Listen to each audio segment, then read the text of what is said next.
No nosso quadro Você Entende o que você lê de hoje, nós vamos fazer a pergunta: será que Jesus mandou você ser como o diabo? Vem comigo, vamos estudar a palavra.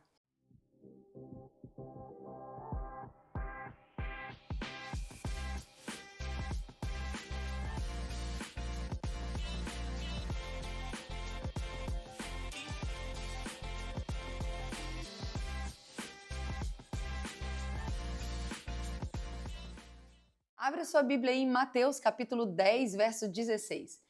Diz assim: Vejam, eu os envio como ovelha no meio de lobos. Sejam prudentes como as serpentes e simples como as pombas.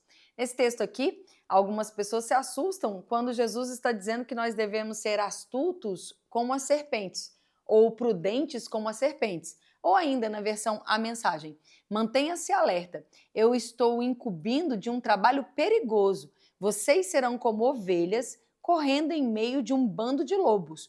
Portanto, não chamem a atenção para vocês. Sejam espertos como a serpente, mas inofensivo como as pombas. Ou então, ao estudarmos esse texto aqui, o que precisamos compreender? Primeiro, o contexto. Jesus aqui está falando sobre um momento muito delicado. Ele está falando para os seus discípulos como alguém que está enviando eles para uma grande missão. E no meio dessa grande missão, ele está, no verso 5, ele diz: assim, a esses 12 homens enviou Jesus com as seguintes recomendações. E ele começa dizendo: não vos encaminheis aos gentios, nem entrei em cidade alguma dos samaritanos. Antes, busque as ovelhas perdidas da casa de Israel. Jesus começa esse texto dando recomendações. E lá então, no verso 16, ele vai falar: observem, eu os envio como ovelhas no meio de lobos. Sede, então, astuto como os animais serpentes. A Bíblia faz uma referência muito clara à cobra, à serpente, como um animal que se deixou ser possuído pelo diabo. Mas ele também é o antigo dragão que estava no Gênesis, isso está escrito lá em Apocalipse. A serpente, o antigo dragão que estava lá no Gênesis. Então, percebam, as associações aqui dos animais contidos nesse texto não é o nosso foco principal. Embora muitas vezes nós vamos perceber o diabo sendo citado como a serpente, né? Essa serpente maligna. Nesse contexto aqui, o que Jesus está chamando a atenção é sobre as características do animal. A característica dela, como ela é astuta, como ela é esperta, como ela é sagaz, ou seja, características de como esse animal se comporta para sua sobrevivência.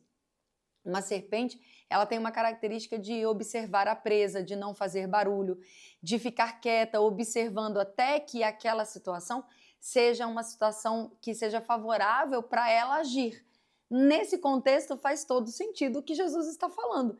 Você precisa aprender a observar o contexto e, dentro da observação desse contexto, perceber qual é o melhor modo, maneira, tempo de agir, de falar, onde entrar, onde sair, com quem você vai estar, como você vai se expor. Essas características é que estão sendo observadas aqui. Num tempo como o tempo de hoje, existem muitas pessoas que não conseguem compreender contextualização bíblica. Ou seja, elas pegam partes da Bíblia para aplicarem em situações ou até mesmo em doutrina que elas acreditam ser a verdade sem nenhum tipo de base, embasamento bíblico. E isso se torna uma heresia, um perigo, uma distorção do que a Bíblia está dizendo. Em nenhum momento Jesus nos diria para sermos parecidos com o caráter, com o jeito do diabo agir ou com qualquer coisa do diabo. Ele é o nosso inimigo, Jesus o venceu, o derrotou e não tem nada do diabo que nós precisamos ter em nós, nenhuma característica do diabo. E graças a Deus por isso. Quando Jesus então está citando a característica da serpente, ele está falando especificamente sobre o animal, criado por Deus, que infelizmente em algum momento se tornou aí o símbolo desse inimigo tão vil que é o diabo. Mas lembre-se também que a serpente ela vai ser usada para outros símbolos. Por exemplo, Moisés levanta a serpente no deserto.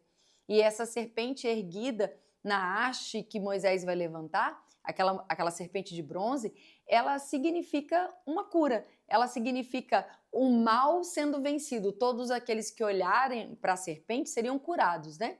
E depois uma analogia clara de que Jesus pendurado no madeiro, ele significou esse mesmo mal, maldito todo aquele que for pendurado no madeiro. Jesus tomou sobre si toda dor, toda enfermidade, toda miséria, toda derrota, para que ao olharmos para o seu sacrifício na cruz, nós pudéssemos ser claros, ter clareza sobre o que Jesus estava conquistando para nós. Entender essas analogias, entender essas metáforas ou esses apontamentos, ou para ser mais correta, tipificações bíblicas, nós precisamos, novamente eu repito, entender o contexto bíblico. Então, quando você se deparar com um texto que te assuste, pare, leia todo o capítulo e entenda o que a Bíblia quer dizer. E isso às vezes é ajudado por uma versão que traz uma linguagem um pouco mais fácil de ser compreendida. Nesse caso, foi a mensagem. Em outros casos, uma versão como NVT, NVI, vai te ajudar a compreender melhor. Logo a gente se encontra mais por aqui. Beijão, até lá!